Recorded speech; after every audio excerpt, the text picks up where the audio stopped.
Distinguished participants, dear friends, it is a pleasure to address this 10th edition of Italy's Human Rights Festival, marking the 80th anniversary of the founding of the United Nations and the 70th anniversary of Italian membership. Throughout those 70 years, Italy has been a steadfast supporter of multilateral solutions and a strong voice at the United Nations, defending peace, sustainable development, and human rights. Italy's position on the global stage reflects its long tradition of robust dialogue and open civic space. From fighting organized crime to standing up for refugees and migrants, Italy's civil society organizations, trade unions, journalists, and activists have been fundamental to defending human rights and fundamental freedoms.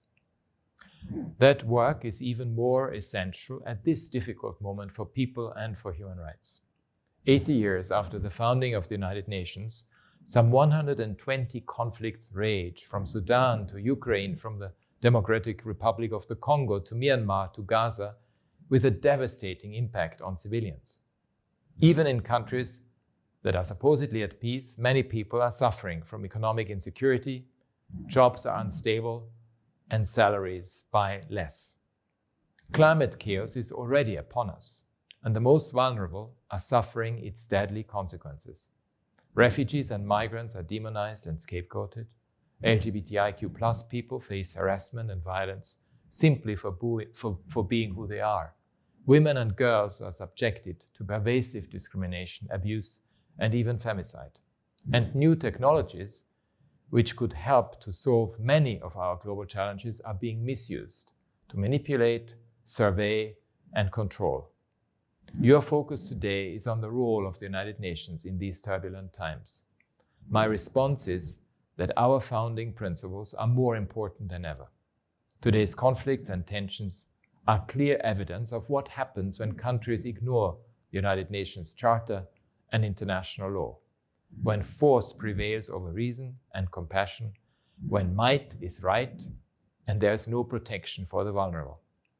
Around the world, civil society, journalists, climate activists, students, academics are on the front line of these trends and are paying a high price. Criticism is being criminalized and civic space is stifled in some countries, often under vaguely defined threats to national security. All governments have an obligation to protect the rights to freedom of movement, privacy, liberty, and to a fair trial, and to protect people against arbitrary detention. Distinguished participants, dear friends, events like this are a valuable antidote to today's rising tensions. We need to come together, share our strategies, celebrate our successes, and protect those who are protecting human rights.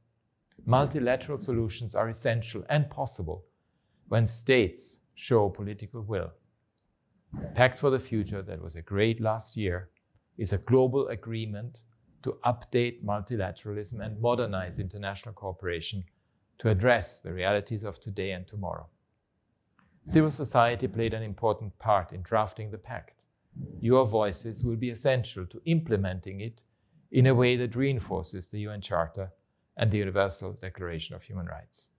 More recently, states reached consensus on a draft agreement on a more equitable, just, and rights-based response to future pandemics. Again, civil society was an important driver for progress. The meaningful participation of civil society in decision-making unlocks equality, fairness, and justice, helping to build a more peaceful world. Your voices count, and my office stands with you on every step of the journey. I wish you a successful Human Rights Festival.